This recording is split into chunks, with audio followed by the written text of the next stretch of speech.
many people here gave up on Facebook and other things because they said it didn't work. What didn't work was your ad sucked. The platform's working just fine. That's why it's doing trillions. You suck.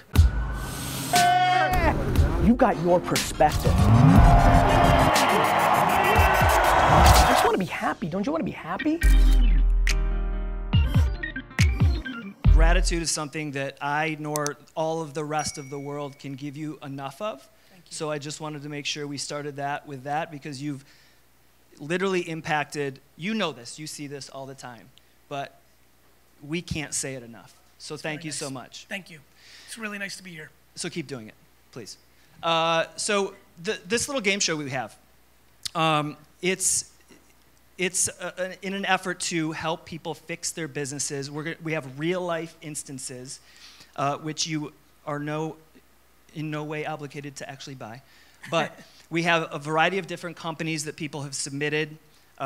We have some revenue numbers. We have some major problems. We have different industries. And we would love for you to get in the mind space. Like, you just bought their company, Yep. a portion of it. Did I get a good deal? A great deal, Okay, dude. good. Just trying to get the mindset down. You just got the rhino of all rhinos. Cool. Already charging hard. Okay, so we have a few different scenarios. But before we do that, I wanted to make sure we don't miss anybody because of the scenarios that we're gonna announce. So everyone's gonna get value out of there. So I wanted to start with a few things I know you're passionate about. And we can cover a few different things. So the first one is snacks. I know you like snacks. Yep. So the snack industry is very competitive.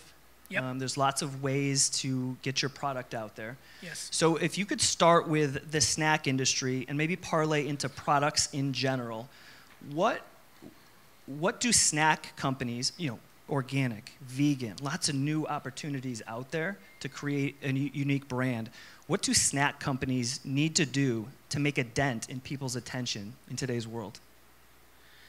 So it's a really interesting question at a specific time, because to go very granular, we have an iOS 14 update that's coming from the Apple phone that is going to really change Facebook and Instagram retargeting ads that are going to take away an arbitrage in a lot of ways. And obviously Facebook Inc. and many others will innovate, because when you take things away, new things emerge.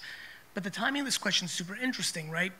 As a lot of you know, and I want to say what's up to everybody on the virtual screens. I see all your nice faces. Is that some wine in the background or plants? Anyway. Dude, did you see the wine wall? I did. Okay. It was epic. And obviously we have a nice group here. Like, look, I think for a lot of you, and I recognize a lot of the speakers and faces in this room, there was an incredible arbitrage of media and creative on Facebook and Instagram over the last 6 to 7 years. I pretty consistently spoke to it from a branding standpoint. Like, I think, what's so amazing about something like COVID is you just get to go off the hamster wheel, and it allows all sorts of opportunity for thinking. And one of the things, no question, I've realized in the last 15 months is like, wow, no matter how I said it, I don't think I said it well enough, because I think the big delta is I understood that brand was being built in these channels. And I spoke about podcasts and other things, and a lot of people executed, and it's great to see. Jim, I saw here, something like, people did things, but there was also sales, and people are very confused what was going on in Facebook Inc. and YouTube and all these places, because there wasn't a good enough conversation between the differences between sales and brand. And you almost had these two camps where people really lived their life completely on CAC and LTV, and it was pure math. And then you had a different group that was a smaller group that was playing on brand. And if you're a snack company that's young, you're more doing sales up front to create numbers to give you leverage for another capital raise and things of that nature. And so a lot of those companies, those DTC companies, really rode this wave the last 6, 7 years, 8 years, 10 years on Facebook Inc.'s ecosystem, while the big companies, the ones I work with at VaynerMedia, continue to underestimate how much was going on down there, and that's why the arbitrage was so significant. It's just a supply and demand game. This is what I built my dad's liquor store on in Google AdWords in the early 2000s. The difference is that was really just sales. It was intent-based business. Cabernet, I show up, arb, arb, arb. In social, it was really brand and sales. Snack companies are walking into a far more difficult ecosystem today than they did 3 years ago. So when I think about how to generate sales, there's a lot of ways that it can be done, and I think Facebook and Instagram, I think TikTok has emerged as an incredibly important platform for sales. If you really understand how to run TikTok ads, and if you understand that it's the one place where creative is the algorithm more than other variables, so you can literally, your third post can reach enormous amounts of awareness. I think if I'm a snack company, I'm going very hardcore on micro influencers. I'm trying to negotiate deals where I'm only paying if people drove signups, subscriptions, not for just posts and awareness, because there's a huge supply of influencers now, so you don't have to just pay for the post. I think you can get into performance-based marketing in long-tail micro influencers. But I also think that something that is going to emerge from this market where you can't, run ads, get you to my website, see where you are on the funnel of my shopping cart, and then retarget you as easily as I could years ago. I think what will emerge from that is people actually caring more about brand. And I like that because I think it's actually going to help people build better businesses. Because I think most people in the last decade have, especially because there's so much capital raising going on, and there's so much money in the system, we just keep printing it like it's coming out of the sky. People were building companies to raise money, not building companies. And my hope, because I'm always optimistic, is with this moment of a year or two where people are going to be caught a little bit on the easier math, it's going to make them innovate around brand. If you're a snack company if you're doing a vegan or a health play, doing a clubhouse 3 nights a week around healthy snacks or healthy eating or clean eating, just more micro brand work. I think from the sales perspective, I would go long tail influencer and TikTok to kind of close that gap on the rising cost of conversion in a Facebook Inc., aka Facebook and Instagram world. Love it. Thank you so much. All right. You know what time it is, everybody? I think it's time for the official first game show called What Would Gary Do If He Bought Your Business? How's my game show? It's my first time doing a game show. Pretty good. I like the logo. Okay, so these are real, actual businesses, real, actual people on this planet. These are not startups. These are fully functional working. So the first one is Steve. I won't name all of these people, but this company, Integrity Cost Consulting. So what they do is they are a billing, error, and cost optimization opportunity company. So basically what they do is they go in to big companies and they help them with their laundry fees, their cable, their utilities, and they find where they're being gouged. Yep. And so they go in and they find this money, and then they take a percentage of that as their fee. I understand the business. Okay. So let's see. I do. I think it's a smart business. We've used some firms through the years on that front. So I understand. Oh, you get it. Okay. Yes. So it's just he's a one-man shop right now. In 2019, he did $77K. By the way, gross and net is the same right now. Mm-hmm. So 2020, he did $120K. His goal, he wants to increase net income to $300K. Why? It's a good question. I'm Steve right now. Oh, you're the person's not here? No. Okay. No. Yeah. This is. I mean, just because they're on the internet. Cool. So I've heard of it. I think this is a good point for everybody in the room. I think right off the bat, the reason I jumped in there is that sentence is the most dangerous part of the question. Arbitrary numbers of just acceleration. I understand that people are motivated by that, and I think we all have different DNA, and I think that you have to respect those context points for individuals. But I do believe that arbitrary numbers of growth, people take too literal and start doing all sorts of bananas shit to just hit the number that may hurt them the next year or the year after. And in general, I tend to get a little weird when people just have, it's one thing to say, I want to grow, and I want to grow in a meaningful way, whether it is financially. For me, if we're talking real businesses, which was so much of what excited me to be here, like I love the practicality of an actual business, not a financial arbitrage machine.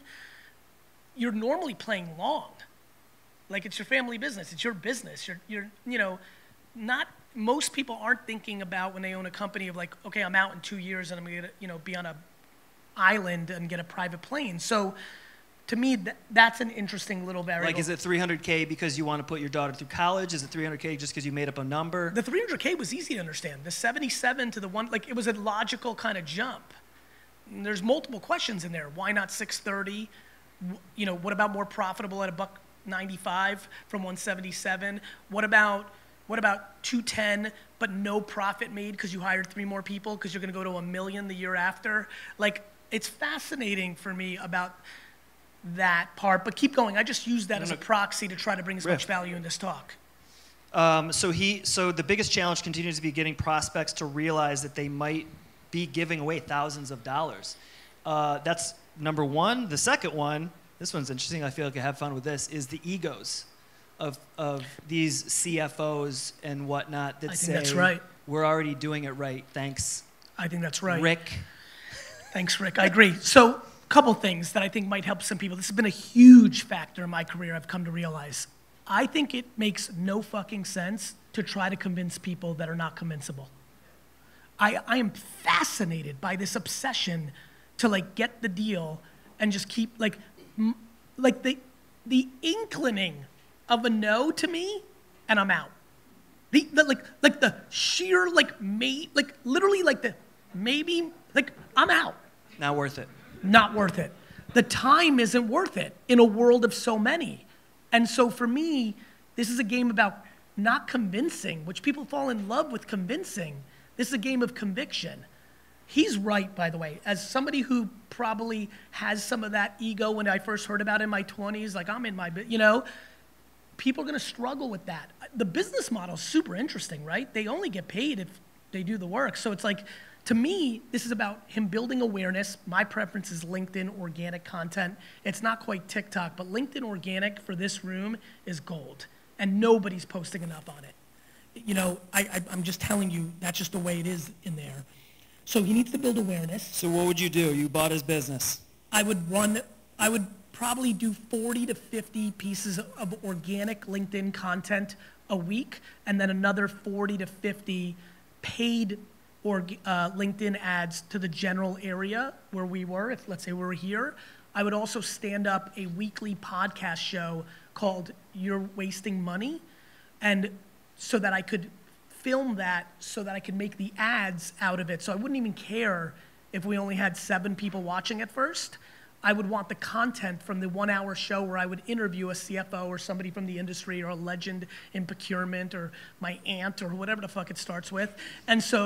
And then I would use the content from that to run the ads. So the podcast is almost a proxy to my ad content needs, because one of the great misunderstandings of the modern marketing ecosystem is that it's the creative that's the variable of success, not the money you're spending on it. The media plan matters tremendously, but the creative is the variable. And the more at-bats you have, so many people here gave up on Facebook and other things because they said it didn't work. What didn't work was your ad sucked. The platform's working just fine. That's why it's doing trillions. You suck. You know, like that, and that's the part that people are like, oh, Facebook sucks. Yes, Facebook sucks. Like it's a very ego game. You did 3 ads. You tried it for 1 month, or you've been running the same video that did work for a while, but eventually it doesn't work, and now you're like, oh, Facebook doesn't work anymore. No, you had to refresh the creative. That ad ran its course. So I would do podcasts weekly. I would, the best part of having a podcast is you invite people that you want to be customers. It's a lot more fun to email a CFO in your local area through LinkedIn and say, I would love to have you on my podcast to speak about your financial expertise, versus emailing her or him and saying, I'd like you to use my company to do business. So now you're doing a rule that I live by, which is called the high school house party rule, which is the kid that was lucky enough in high school whose parents constantly went away and he was or she was able to throw a party at their parents' house, instantly became dramatically more popular in school. They controlled the party. They hosted the party. By having a podcast and inviting your prospective clients onto it, you're hosting the party. And it tends to lead to actual relationship instead of just a sales call. That's what I would do. I love it. Steve, really hope you're watching, brother. Solid advice. All right. Good first round. We are on the second round of What Would Gary Do If He Bought Your Business? I feel like you need the crowd to clap when the thing goes on. All right. Yeah, there we go. See, that makes it feel more, yeah. There we go. And by the way, whoever turned on the lights, if you can keep them on, I need the feedback loop. So if you don't mind that, on huge the for me. audience. Thank you. Yeah, all right, go ahead. All right, cool. All right, second business. This is Anderson, Hanova Cosmetics. Their product or service, cosmetics manufacturer sold 100% through retail distribution and private label, so manufacturer through and through. Yep. Private label relationships. Unique selling position, high quality, low prices. Gross, 2019, 5 million. Net, 2019, 4 million. God, cosmetics Jesus. industry. Gross, 2020, 300K. Net, 2020, 150K. Jesus. Yeah. Goal, recoup revenue from 2019. No shit. But direct to consumer. Yeah, this one hurts. And this one hurts because this is something this is interesting. Hold on. This Please. revenue went way down because they were sold in and through salons. So maybe not even retail as much. So whoever's closest to the consumer always wins and is always your vulnerability if you're not that person. So the thought of being reliant on anybody else doing the selling for your product is so scary to me. And a lot of these companies, obviously COVID was such a left field thing for this business. However, those businesses, and I've seen a lot of these businesses, sometimes one salon group is 73% of their business. And then a private equity firm comes along and buys it, who also has a cosmetics business, and they lose the account, they're out of business. So look, I mean, being in the B2B wholesale business and then deciding you're going to be a consumer-based, direct-to-consumer business is like literally going from being a penguin to a giraffe. They're completely different businesses. However, that is the answer. The answer is everybody's about to understand with the advancements of the internet and definitely the emergence of blockchain and NFTs that anything that sits in the middle of somebody buying it and the actual thing is vulnerable. And if you're the thing that makes it, you're going to need the person in the middle less and less over time. What technology does is it shrinks the middle. It's doing it everywhere. It did it with bookstores. It did it with taxi cab service. Like this is what's going to happen. So. But they're probably, they're the manufacturers, so they are set up to do this well, right? The problem they're is not just the brand. It's great in theory, but selling to doing a B2B business call and selling to 3 people is very different than trying to get the whole world to buy your product. Yeah. So cool, but now you're competing with L'Oreal and, Elf Cosmetics and, Procter & Gamble and Sephora's private label and Ulta's private, cool, it sounds good, but for anybody here who's in manufacturing and the thought of going to direct to consumer, it's just literally a different business, it is the only way you're protected. There should be no businesses today that are producing for a private label or for other third party without standing up their own direct-to-consumer business. It's just too important. It's like not having life insurance. And so what does that mean? That means investment. That means you have to learn how to do Shopify or Amazon, how to run ads on social networks. And so what would I do if I was So them? now it's a market. First of all, I have no idea how that business is in business. Right, it's either amassing an enormous amount of debt, they had tremendous savings, they didn't have a lot of costs, and they're doing that business is in a really, really tricky spot. My hope for them is as we're reopening, that salon business is gonna be there for them, but I think we can all agree, even best case scenario, after hearing those numbers, 2 million next year instead of 5.3, right? But with every one of those dollars, They have to stand up their own Shopify and their own creative ecosystem and have to build a brand. There just is no other option. So skip the startup stuff. As far as growing that brand in all the competition, because shit, cosmetic companies are everywhere now. What is the thing that you do to compete with TikTok? Yeah. It's just all this. Ladies and gentlemen, it's always the same game. What is the underpriced brand building or sales driving ecosystem? Let me give you an example. Do you know why so many people are called ABC Auto? Because the arbitrage in the 70s and 60s was having a name with an A in it for the yellow pages. Right? Like I don't think people understand. This has always been the same game. It was just that the yellow pages mattered the most when you bought shit or needed a service. So people literally changed their name from like Tony's Air Conditioning to ABC because you know you show up first. That was the ARB. That's why you see so many of those trucks through the years. So there's direct mail, local television. Procter & Gamble, Coca-Cola became who they became because of television ads. They were better at it and went harder at it. Amazon is the biggest company in the world because they were the #1 spender on Google AdWords the first 6 years of Google AdWords. That's how they built their company. They outspent the #2 player, eBay, 10-1. They understood that they had, I'm not a poker player, but you have the hand where you know the math, like you got the hand. That's what they did, and they went all in.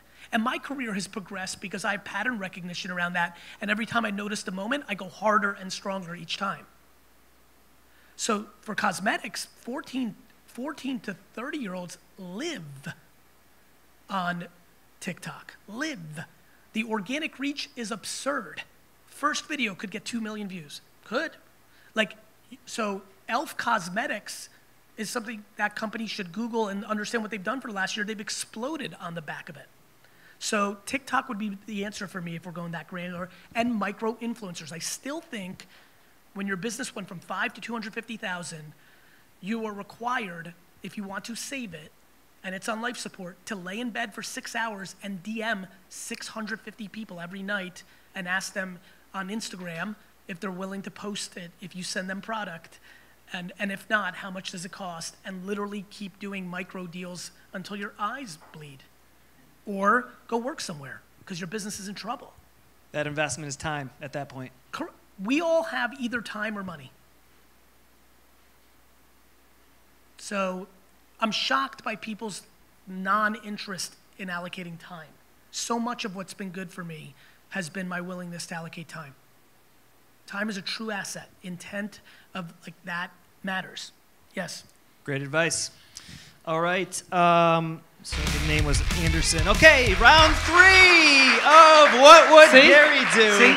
Totally different vibe. If he bought totally your different business. Oh, I just got some goosebumps now. That worked.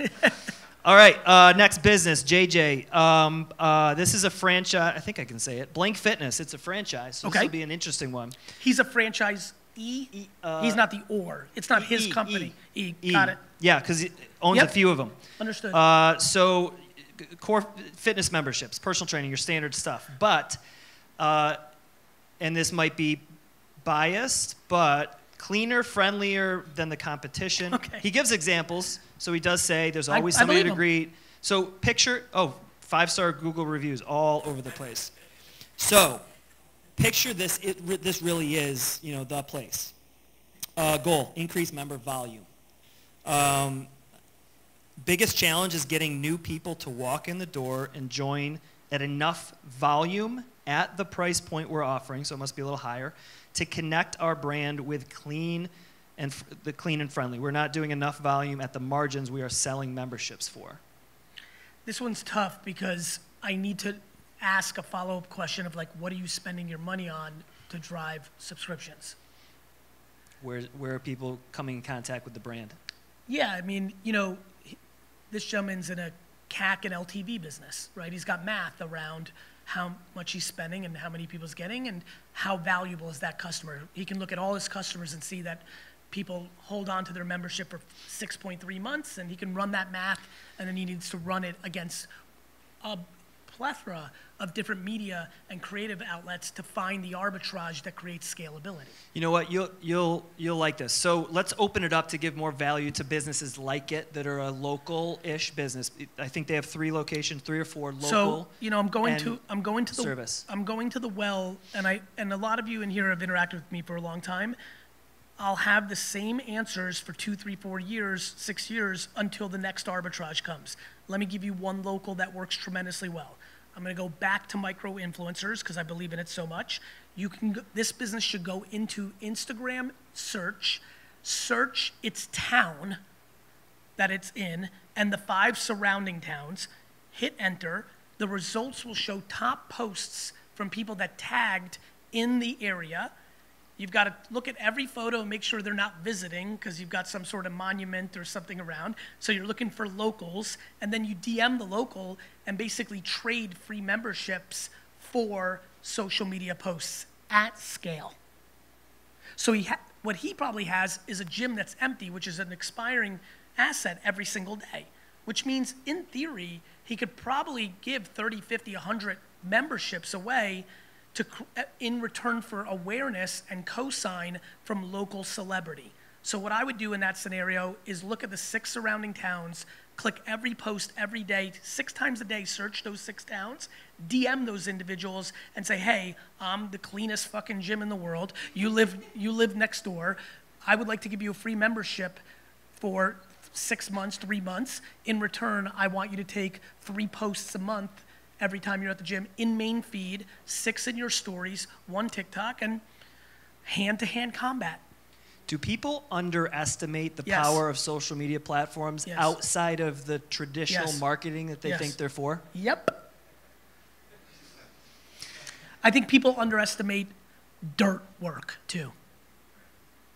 People always look for scale, right? I think people underestimate the dirt. My answers are the dirt. I still do the dirt. From where I'm fucking living, I'm really in the dirt. I believe in the dirt. I believe that if you want to build your local business, there's no magic bullet. I think 3, 4, you know what I love? You can train the person at the, you know this with restaurants and gyms. They're like these investments they make on employees, they're not good investments, right? Your gym's not getting enough traffic, and you've got somebody at the front desk sitting all day.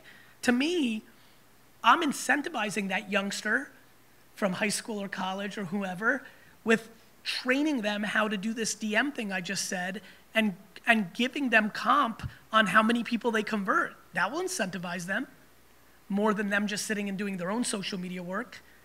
So, this is how I built my dad's store. What's fun about my career is I've come from a lot of different angles. VaynerMedia was great for me because I have a real mapping now 13 years later of Fortune 500 life because I came from one liquor store. Then I lived in Silicon Valley ecosystem startup culture. Now I'm in corporate culture. So, what's fun about what I'm saying right now is it really sucks. I don't know how anybody else feels about this. It sucks when you're pontificating or giving advice and you haven't lived it. I'm telling you shit I did. The difference was in 1997, when I would run up to the little computer right above our registers when nobody was in the store and went into erobertparker.com and posted messages on wine message boards, I wish I had a phone. I wouldn't have had to leave the register, and I could have done more. I've lived this hand-to-hand combat world, and I know it works, and the scale it works at today is remarkable, but it just is putting in the reps. Beautiful. All right. Get ready for the next round of What Would Gary Do If He Bought Your Business?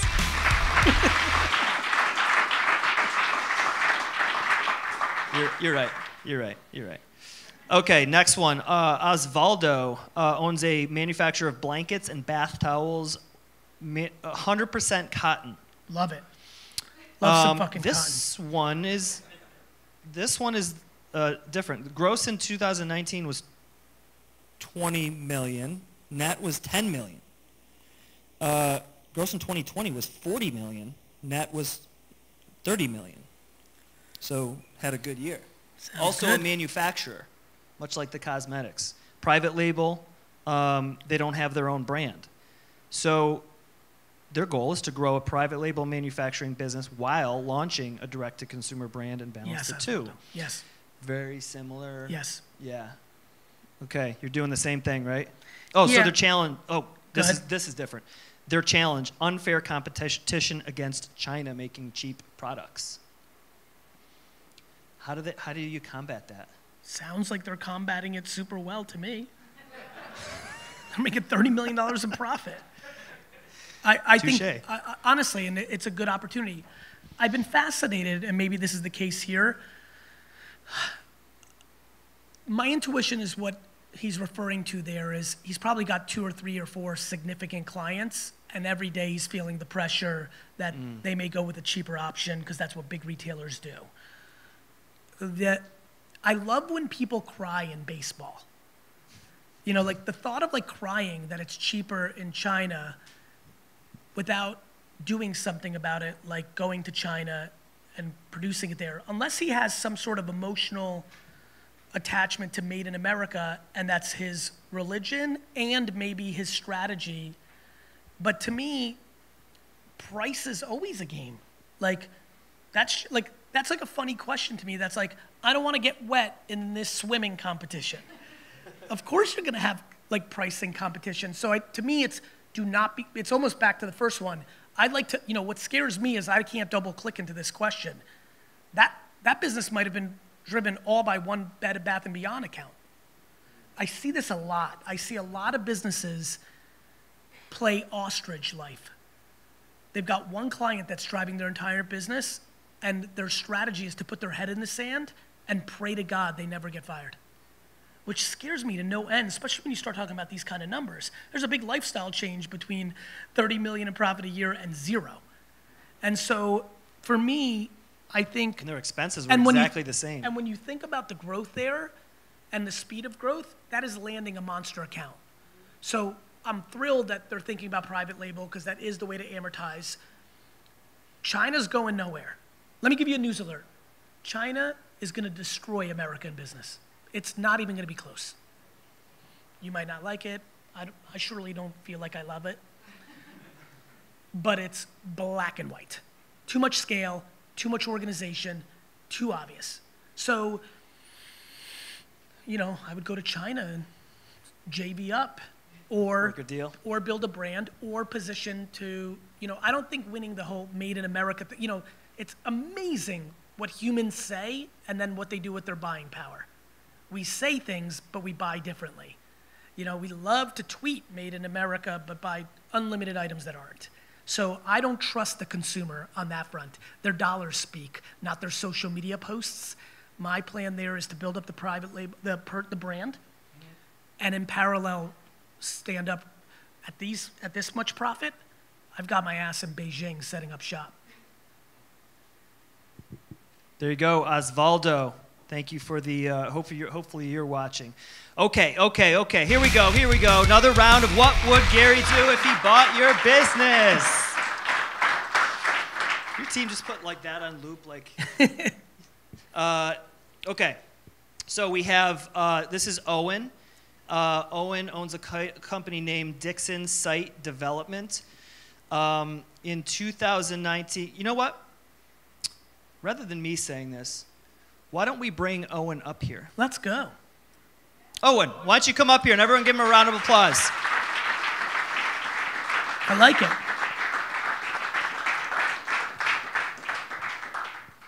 Come on up here, Owen. It's good, bro. Owen, why don't you tell Gary a little bit about your company, my friend? All right. So it all started when I just found the passion in running heavy equipment, and I've started liking doing it, and I worked for a hardscaper for a summer, and all the money I made from him, I invested it into a dump truck because my dad, I was 16 at the time. You bought a dump truck. And yeah. We heard him. Go ahead. Well, I ran it through my dad's company because he owned dump trucks and I couldn't legally own it. So I was working and had the dump truck running full time. And eventually I was like, screw this, I hate working for somebody.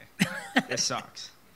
So this, with school, was all screwed up this year. I was like, let's just go balls to the walls. And I did, and ever since then I haven't looked back of working for somebody else or anything like that.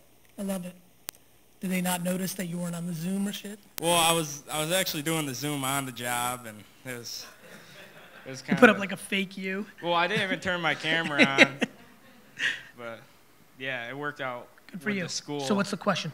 What would you do to, like, improve on or be ready for turning 18 if you were me? Well, what do you want to happen?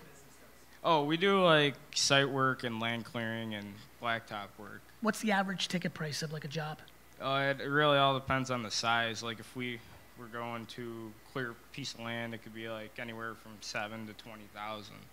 And when you say, you know, improving at 18, meaning, are you going to go to college or are you just going to go? Yeah. Well, school's always been hard for me, so that's why I was thinking about a trade, and I found a passion in it, and I'm going to pursue it. Good for you. So are you just trying to drive more customers?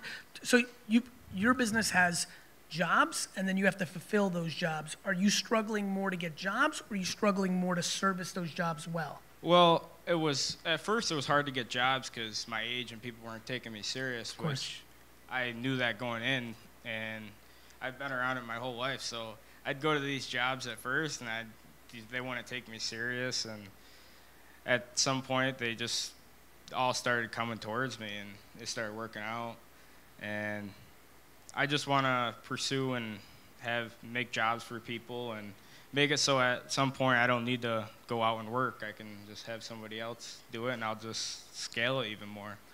You meaning the execution of it? Yeah. So how close are you to having, do you have any full-time employees? During the summer I do. So is the question about that moment where you start scaling, where you're not doing the job itself? Is it about, because it's a very simple business, which is awesome. You have a passion for it. You clearly grew up around it, so you have expertise. Very similar to me, by the way. You know, I think let me give you a couple things that run to mind. One, I think people in your situation often don't hire or make the financial commitment to the infrastructure around them early enough. They want to do one more year where they can take the money out instead of pay somebody $50K a year so that they can do something with that money. So for me, any ability to like stay disciplined, to be more patient, to build infrastructure so you can scale more instead of taking money off the table is normally the cliche thing that I see that's made a mistake of in this scenario. Yeah. Which is like hire and build around you more. Mm-hmm. You know, one of the great things, like the reason my dad's liquor store went from 3 to 65 million so quickly was I kept paying myself 45, 50,000 a year. And so like, instead of doing the cliche thing that I think a lot of people do, which is get paid 250,000 a year so I can buy a BMW when I'm 27, I hired more managers. I bought more inventory. I ran more ads, and it compounded it. Too many people want to take it off the table, especially at this age. Yeah. So I think when I hear that last sentence from you, I think hiring that right hand or right hand man or woman is a huge factor. Doing it earlier than you think will play out. Alrighty. And because it doesn't sound like it seems like word of mouth is driving your new business, right? Word of mouth and Facebook really work too. Worked really good. I've heard. Cool. Hire. And I'll give you another piece of advice. I think people talk about not hiring your friends and family. I'm actually a very big disagreeer of that. I think hiring friends and family is incredible. I think it's up to the boss to be candorous. Right, you know, like, and by the way, on the record, I struggled with candor most of my career because I liked too much positivity. I was too capable of generating dollars. I hated the idea of like, I believe it or not, on stage, and on video, I'm very comfortable with confrontation, shooting it straight. But in real life, it was a little harder for me. But if you're upfront with your buddies and your friends, like, there's a lot of great stuff that comes along with building with your crew. Yeah. And so I would consider that too. Yeah, definitely. Cool. Yeah. Congrats. Thank you. Congrats, buddy. Another round of applause for Owen. Young, so cool. 17-year-old entrepreneur. Young Gary right there. I see it. Do you? See it. Yeah, because, you know, him and I both had the great fortune of, and it's great fortune of being around a business. You get to see it, you get expertise. I mean, you'd be stunned what I knew about wine at 16. I mean, everything. Because I also struggled with school, and I'd go to school and not think about, I didn't think I was going to go to college. My mom forced me in the end, but I just sat and read the Wine Spectator in class. Somewhere around 5th grade, I realized they just pass you. They don't give a shit. So I was like, all right. Well, as I just like sit in the middle of science class and read the Wine Spectator, and was like a nice enough boy that my teachers like they hated it, but it was kind of this funny relationship, and I would be me and make jokes about Pinot Noir during Saturn talk, and it all worked out in the end. All right. Well, listen, that concludes the body portion. I don't know, it's not the right word, but core portion of what would Gary do if he bought your business. Everyone give Gary a round of applause. Owen. All right, Gary, here we go. Turn your chair a little bit. Okay, these are rapid fire questions. These are real people watching right now, virtually. You can bear down. We're going to hammer through these. These are tactical questions. Everybody out there live or, well, you're all live, but in person or virtual, get your notepad out. These are really good questions. Okay, first one. I've been in Clubhouse for a couple months. Appears to be a great space for entrepreneurs, coaches, consultants, trainers. How do you see the app working for and bringing value to consumer products, consumers, and companies? You know, I think it all comes down to storytelling. Like, if you're a beer consumer packaged product company, get your brewmaster on there to talk about the process. People don't want commercials, people want information. And it may be as mundane as how, you know, I'm a big fan of how to avoid our services. So I think Owen could go on Clubhouse and talk about like 12 things you should ask yourself before you call us to clean your spot. That you could, you know, once you start giving that kind of value, it's what I did with Wine Library TV. I reviewed wines we sold and told you not to buy them. That just is a brain fuck from a business standpoint, but it really changed my career. Same with consumer goods. Like, talk about the macro, not your product. If you're selling peanuts or beef jerky or sneakers, go higher about It's like a halo effect. It's a halo effect on brand, but you have to elevate what you talk about, because nobody's going to want to talk about the peanut. They may want to talk about healthy lifestyle, alternative protein, you know, weight lift. Like, there's things like that, and you have to go higher. Michelle asks, how would you leverage social media to grow your financial firm, knowing FINRA, SEC, all that kind of stuff? You know, we work with Chase. I work with tons of financial advisors. Law is an excuse. Don't break the law. Don't go on your LinkedIn and say, buy this stock now. Like, follow the rules. But it's very easy to navigate those rules. Talk about tried and true, do Q&A, go on LinkedIn Live and answer people's financial questions. People think in selling, they don't think in service. And the second you make that shift, social will reward you dramatically, because the word of mouth compounds better than it did in the real world 3 decades ago. Beautiful. Megan asks, how do we find great talent and develop them to lead the organization day to day so the founders can focus on growth and strategy, not the daily stuff? There's a lot there. One, most leaders, when they ask this question, are micromanaging their people because they don't trust, because they're insecure. So people are in their own... Wrong people or wrong mindset, usually. What's that, brother? Wrong people or wrong mindset, usually, if they're micromanaging. The owners are coming from an insecure place of losing money in the micro, so they don't let go. So there's a lack of fear at the owner level of letting go, because if Johnny fucks up, we're going to lose that money, so they never let go, which never allows for leadership. You're going to have to jump in the pool and swim. You're going to have to take the training wheels off. You're going to have to go in for the kiss. And all those things that we did in adolescence, in business, it's actually empowering somebody and letting them go, right? The other huge variable in this is firing fast. Hiring fast, firing faster, and promoting fastest.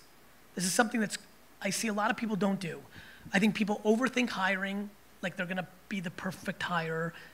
People lie in interviews. It's hard. It's hard.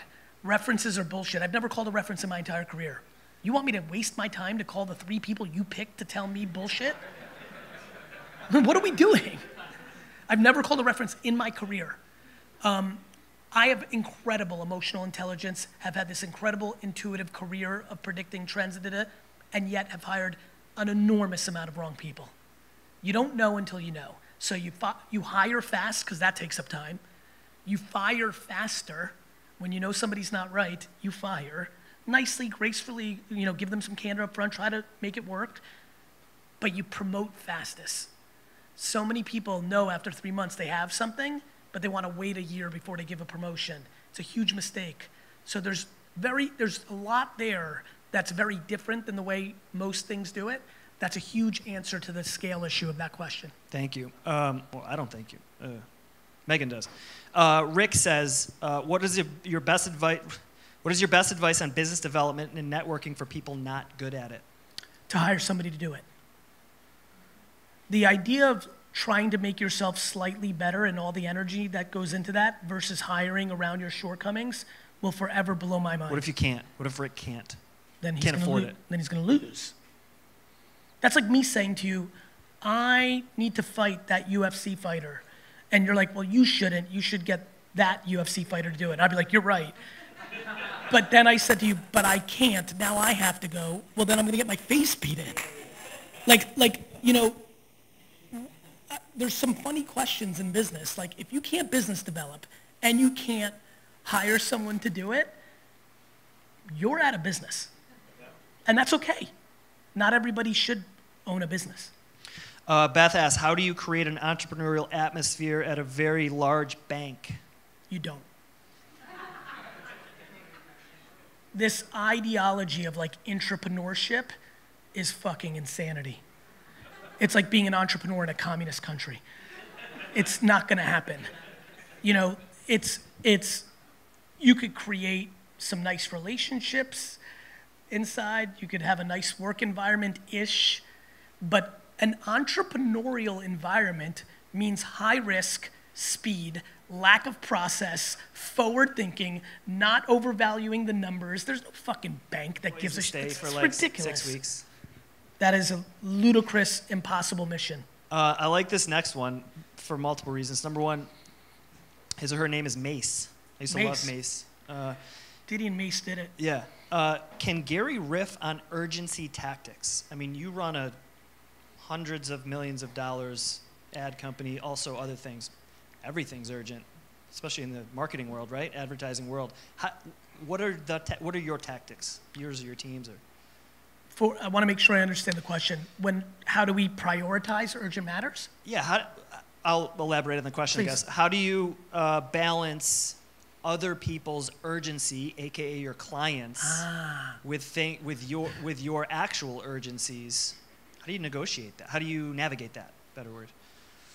The people that are engaged, when you're in a client service business, the account person or the partner has to over-communicate truth, because every time you don't, you're just creating a ticking time bomb.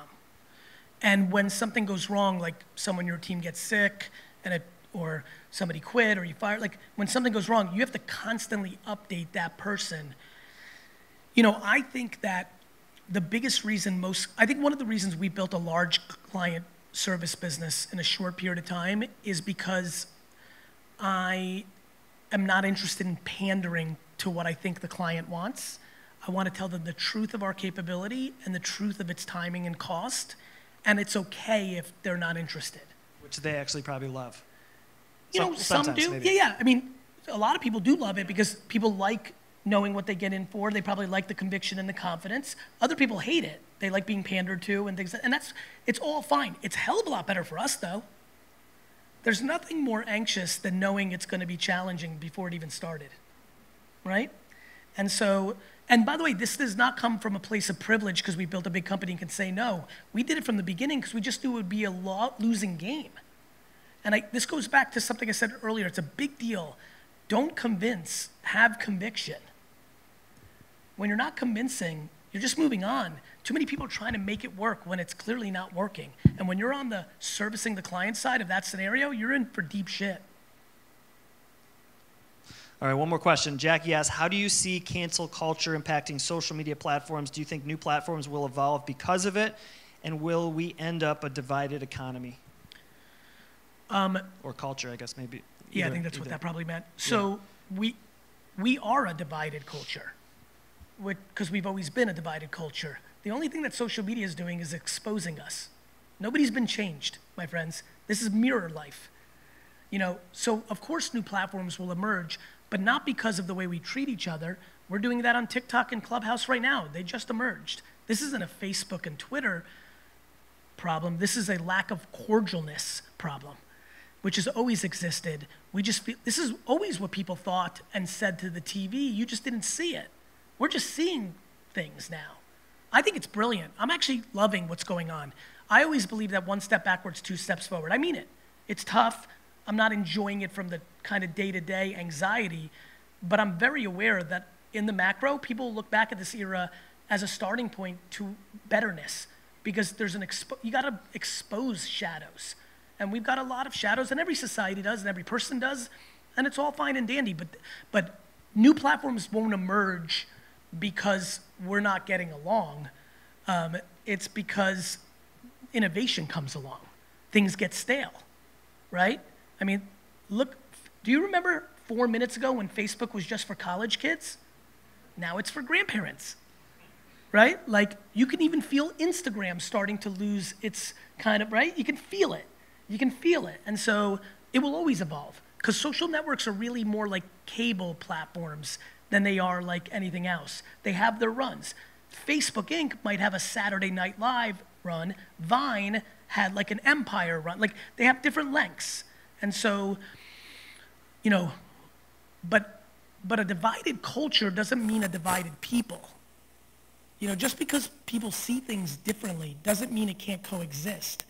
We are in this deep need to convince the other person to see the world our way.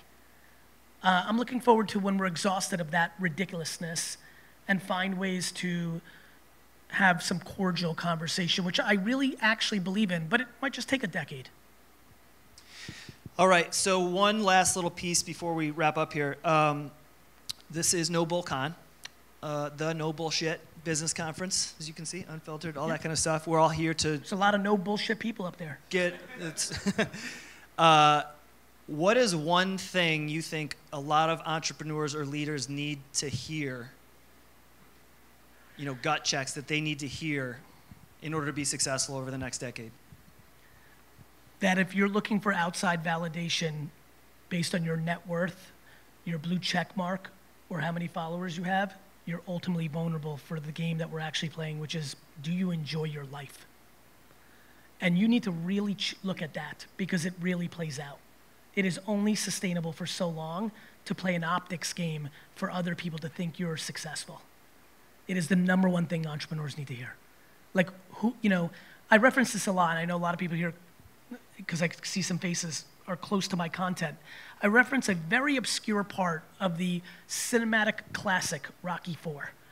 And in Rocky IV, which is the one where he fights Drago, the Russian at the end talks about this thing. They fight, Rocky wins, the crowd, you know, and Drago grabs the mic and he goes, look, all of you in this Russian crowd, you thought it was Russia versus America in this ring. I was fighting for myself in here. Fuck you. And that's how I think about my business.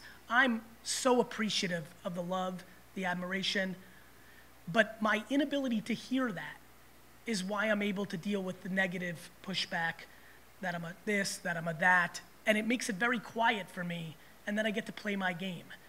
I think the biggest thing that people need to hear is you will always lose if you're doing it for them. Always. It's just not sustainable in the end. And I want people to be happier. Like, it matters. Like, your quality of like mental happiness matters. And I think people think money closes the gap on it. And I actually think, much like social media, it exposes it. I think if you're unhappy, money will expose it and make it more unhappy. It will not close the gap.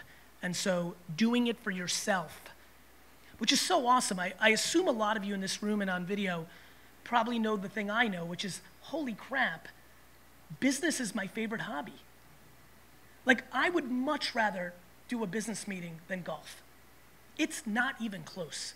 I would much rather have a business problem that I have to solve than go skiing or take a trip to a vineyard. I just enjoy it. Literally the only thing in my life that gives me the same kind of like feeling is not even going to a Jets game, because that is actually escapism. That is like my church. That like caring so much about something that in theory you shouldn't care about actually helps everything work for me. It's actually garage sailing. This is real. This is how I know I'm in a very sick place of like loving my thing. The only thing in the world that gets my chemicals going the same way every day does running businesses is waking up at 6 o'clock on a Saturday with like a 33, garage sale, town-wide garage sale. And it's still just business. It's finding something for 40 cents that I know is $8, or something that's $8. And so that's when I knew.